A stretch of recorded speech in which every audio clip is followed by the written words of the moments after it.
Hi, എല്ലാവർക്കും നമസ്കാരം. ഇടപ്പള്ളി ചലച്ചിത്രോത്സവത്തിൻ്റെ സമാപന സമ്മേളനത്തിൽ പങ്കെടുത്ത നടി ഭാവനയുടെ ചിത്രങ്ങളാണ് സോഷ്യൽ മീഡിയയിൽ ഇന്ന് വൈറലായി ഓടിക്കൊണ്ടിരിക്കുന്നത്. അതിൻ്റെ ഒരു സീൻ നമുക്കൊന്ന് കണ്ടു നോക്കാം.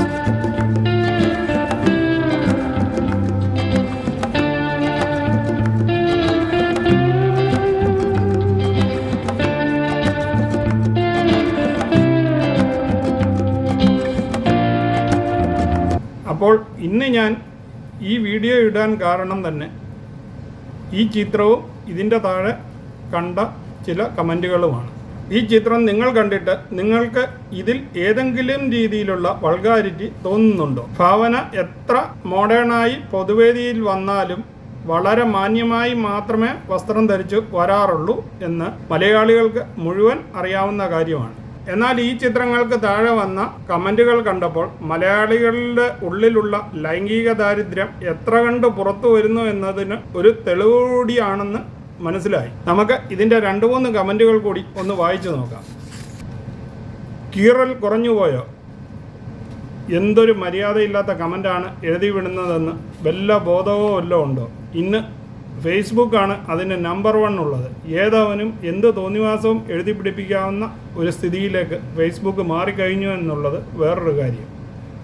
ഇനിയും അടുത്തൊരു കമൻറ്റ് വായിക്കാം. ഇത്രയും പ്രായമായിട്ടും മര്യാദയില്ലല്ലോ പൊതുവേദിയിൽ ഇങ്ങനെ ഇരിക്കാൻ. ഈ പറയുന്ന കേട്ട് കഴിഞ്ഞ് കഴിഞ്ഞാൽ ഭാവന തുണിയില്ലാതെ പൊതുവേദിയിൽ വന്നിരിക്കുകയാണെന്ന് തോന്നുന്നു. ആ ഡ്രസ്സ് കണ്ടിട്ട് എനിക്ക് മനസ്സിലാകുന്നില്ല എന്താണ് കുഴപ്പമെന്ന്. ആ ഫ്രോക്കിന് താഴെയുള്ള ഒരു ഇച്ചിരി കീറലുണ്ട്, അതും മുട്ടിന് മുകളിൽ പോലും അല്ല. പക്ഷേ അത് കണ്ട ഞരമ്പന്മാർക്ക് സഹിക്കാൻ പറ്റുന്നില്ലെന്നുള്ളതിന് ഒരു തെളിവാണ് ഇങ്ങനെയുള്ള കമൻറ്റുകൾ. ഈ സദാചാരവാദിയെ എന്താണ് പറയേണ്ടത്? അവരെ എത്ര പ്രായമുണ്ടെങ്കിലും ഇല്ലെങ്കിലും അവർക്ക് ഇഷ്ടമുള്ള വേഷം ധരിച്ച് അവർ വരുന്നതിന് ഈ കമൻ്റ് ഇടുന്നവന്മാർക്ക് എന്താണ് പ്രശ്നമെന്ന് എത്ര ആലോചിച്ചിട്ടും പിടികിട്ടുന്നില്ല. ഇപ്പോൾ ഇങ്ങനെയായോ? കഷ്ടം. അടുത്ത കമൻ്റാണ്. അടുത്ത ഒരു വലിയ ചിന്തകനാണ് എഴുതിയിരിക്കുന്നത്. സമൂഹത്തിലെ സാധാരണക്കാരുടെ അവസ്ഥ ഒന്ന് ആലോചിച്ച് നോക്കിയേ. ഇവരുടെയൊക്കെ പെരുദോഷങ്ങൾ എത്ര വേഗത്തിലാണ് സമൂഹം മറക്കുന്നത്. അതായത് ഈ എഴുതിയവൻ ഉദ്ദേശിച്ചിരിക്കുന്നത് അന്നത്തെ ആ ഇൻസിഡൻറ്റിൻ്റെ ഫലമായി ഭാവന ഇപ്പോഴും കരഞ്ഞ് നിലവിളിച്ച് മുറിക്കകത്തിരിക്കണമെന്നാണോ എന്ന് മനസ്സിലാകുന്നില്ല. ആ കൊച്ച് ചിരിച്ചുകൊണ്ട് ഒരു സ്റ്റേജിലിരുന്നാണ് ഈ പുള്ളിയുടെ വലിയ പ്രശ്നത്തിന് ഒരു കാരണം. അടുത്തൊരു കമൻറ്റ് ശരിക്കും നമ്മളൊക്കെ മനസ്സിൽ ചിന്തിക്കുന്ന മാതിരി തന്നെ ഇട്ടിരിക്കുന്നതാണ്. ഈ പോസ്റ്റ് ഇട്ടവൻ്റെ അമ്മയോ ഭാര്യയോ മകളോ ഇങ്ങനെ ഇരുന്നാൽ ഇവന്മാർ ഇങ്ങനെ പോസ്റ്റ് ഇടുമോ ഫോട്ടോ എടുത്ത്? ഇത് ഒരുതരം മാനസിക രോഗമാണ്. അത് പറയേണ്ട കാര്യമില്ല. ഇത് മാനസിക രോഗമല്ല, മലയാളികളുടെ ഉള്ളിൽ അടക്കി പിടിച്ചിരിക്കുന്ന ലൈംഗിക ദാരിദ്ര്യത്തിൻ്റെ മറ്റൊരു വേർഷൻ. അതായത് സാധാരണ ഒരു സ്ത്രീയുടെ നഗ്നത കണ്ടു കഴിഞ്ഞാലോ അല്ലെങ്കിൽ ഒരു നല്ലൊരു ബ്യൂട്ടി കണ്ടു കഴിഞ്ഞാലോ അത് ആസ്വദിക്കുകയാണ്. പക്ഷേ ഇങ്ങനെയുള്ളത് നമ്മൾ പണ്ട് പറഞ്ഞു കേട്ടിട്ടില്ലേ, കഴുത കാമം കരഞ്ഞു തീർക്കുന്നു. അതേമാതിരി ഇങ്ങനെയുള്ളവന്മാർ ഫേസ്ബുക്കിലെ ചിത്രങ്ങളുടെ അടിയിൽ വന്ന് കമൻ്റ് എഴുതിയാണ് കാമം തീർക്കുന്നത്. അതാണ് ഇതിനുള്ള മറുപടി. ഇനി അടുത്തൊരു കമൻറ്റ് കൂടി നമുക്കൊന്ന് വായിച്ചു നോക്കാം. ഇതൊക്കെ കണ്ടിട്ടാണ് ഞാൻ വായിക്കുന്നില്ല, അത് വളരെ മോശമായ രീതിയിലാണ് ഇവരൊക്കെ എഴുതി വിടുന്നത്. പിന്നെ ഒരുത്തൻ്റെ വിഷമം കീറൽ കുറഞ്ഞു പോയി. അതായത് അവന് കുറച്ചുകൂടെ കീറി വെച്ച് കൊടുത്തു കഴിഞ്ഞ് കഴിഞ്ഞാൽ സന്തോഷമായേനെയോ എന്നാണ് അവൻ പറയുന്നത്. തന്നെയല്ല, ഭാവനയുടെ വീഡിയോ കാണും, ഇരുന്ന അഭിപ്രായം പറയും. എന്നിട്ട് അവസാനത്തെ കമൻ്റാണ് തള്ളച്ചി ആയല്ലോ. അതായത് ഇവൻ അതാണ് വിഷമം. പിന്നെ അടുത്ത കമൻറ്റ്, പ്രായം കൂടുന്തോറും ഡ്രസ്സിൻ്റെ അളവ് കുറയും. ഈ ഡ്രസ്സിന് എന്തളവ് കുറഞ്ഞു എന്നാണ് പറയുന്നത്? എനിക്ക് മനസ്സിലാകുന്നില്ല ഇവരൊക്കെ എന്താണ് ഉദ്ദേശിക്കുന്നതെന്ന്. ഒരു മുട്ടിന് താഴെ വരെ ഇറക്കമുള്ള ഒരു സ്കേർട്ടാണ് ആ ഭാവന ഉപയോഗിച്ചിരിക്കുന്നത്. പക്ഷേ ഇതിന് താഴെ വന്ന കമൻറ്റ് കണ്ടു കഴിഞ്ഞ് കഴിഞ്ഞാൽ വിചാരിക്കും അവരേതാണ്ട് സ്വിമ്മിങ് സൂട്ടിലാണ് സ്റ്റേജിന് മുകളിൽ ഇരിക്കുന്നത്. ആകെ അരച്ചാണ്, അത് 2ആയി മുറിച്ചിരിക്കുന്നു. ഇവളുമാർ എന്തിനാണ് ഡ്രസ്സ് ധരിക്കുന്നത്? ഇവനെന്തോ മോഹൻലാലിൻ്റെ നോക്കത്താ ദൂരത്തെ കണ്ണാടി വെച്ചേക്കുകയാണോ എന്നൊരു സംശയമുണ്ട്. കാരണം ഇവൻ കാണുമ്പോൾ ആകെ അരച്ചാണ് ഡ്രസ്സേ കാണുന്നുള്ളൂ.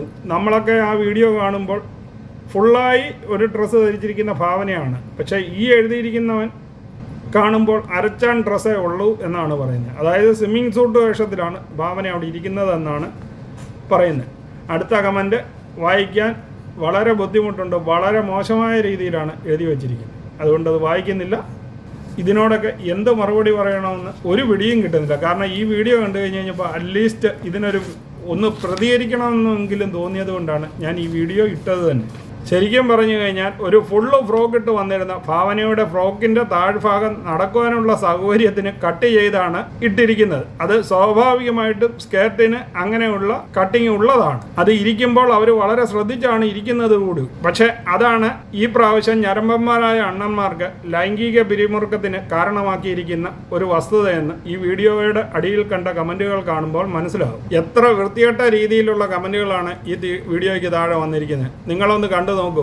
ഏത് മനുഷ്യനെയും ചിന്തിക്കുന്ന രീതിയിലല്ല ഇവരൊന്നും എഴുതി വിടുന്നത്. ഇവരുടെ കമൻറ്റുകൾ കണ്ടാൽ ഒന്നും മനസ്സിലാവും. മുട്ടിന് താഴെ വരെ ഇറക്കമുള്ള ഒരു ടോപ്പിൻ്റെ ഭാഗം ഒന്ന് കയറി കട്ട് ചെയ്തിരിക്കുന്നത് കണ്ടു കഴിഞ്ഞു കഴിഞ്ഞാൽ അതിനകത്ത് ഇവർ ഒന്നും ധരിച്ചിട്ടില്ലെന്നാണ് ഈ കാണുന്നവൻ്റെയൊക്കെ വിചാരം മുഴുവൻ. അതേമാതിരി ഇവർ ആ കട്ടിങ്ങിനിടയിൽ കൂടെ എന്തോ കണ്ടു എന്ന വിചാരത്തിലാണ് ഈ പോസ്റ്റുകൾ മുഴുവൻ പടച്ചു വിടുന്നത്. സത്യം പറഞ്ഞു കഴിഞ്ഞാൽ ഈ ഞരമ്പന്മാരൊന്നും ഫ്ലൈറ്റുകളിലൊന്നും കയറിയിട്ടേ ഇല്ല എന്ന് മനസ്സിലാകുന്നത്. കാരണം ഫ്ലൈറ്റിലുള്ള എയർ ഹോസ്റ്റസ് അവരുടെ യൂണിഫോമിൽ ഹാഫ് സ്കർട്ടിൽ നിൽക്കുന്നത് കണ്ടു കഴിഞ്ഞാൽ യുവന്മാർ എന്ത് പോസ്റ്റ് ഇടുമോ അതോ ഇവരെ കയറി പിടിക്കുമെന്ന് മലയാളികളായ നമ്മൾ രണ്ടാമതൊന്ന് ചിന്തിച്ചു നോക്കേണ്ട കാലം അതിക്രമിച്ചു എന്നാണ് എനിക്ക് തോന്നുന്നത്. കാരണം ഫ്ലൈറ്റിലൊക്കെ സീറ്റിൽ ഇരിക്കുമ്പോൾ അവരടുത്തൂടെ പോകുമ്പോൾ ഇങ്ങനെയുള്ള ഞരമ്പന്മാരുടെ അവസ്ഥ ഒന്ന് ആലോചിച്ച് നോക്കി. പിന്നെ മറ്റൊരു കാര്യം കൂടിയുണ്ട്. ഇത്രയും വിശാലമായ നിഷ്കളങ്ക മനസ്സിന് ഉടമയായ ഭാവനയുടെ കാലിൽ മാത്രം ഫോക്കസ് ചെയ്ത് വീഡിയോ എടുത്തുകൊണ്ടിരിക്കുന്ന ആ ഫോട്ടോഗ്രാഫറെയും ഒന്ന് നമിച്ചേ പറ്റൂ.